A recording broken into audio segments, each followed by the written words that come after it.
In this video, I'll show you how to clear your TikTok cache.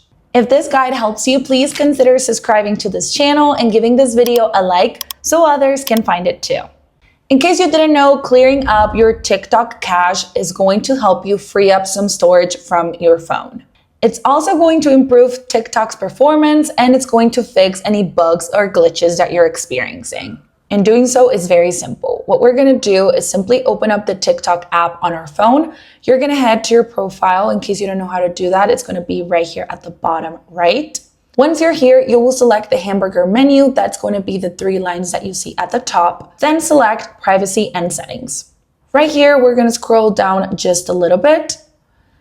And you're going to see free up space. Go ahead and tap right here. So right next to cache, I'm going to select clear, confirm my action, and that's it.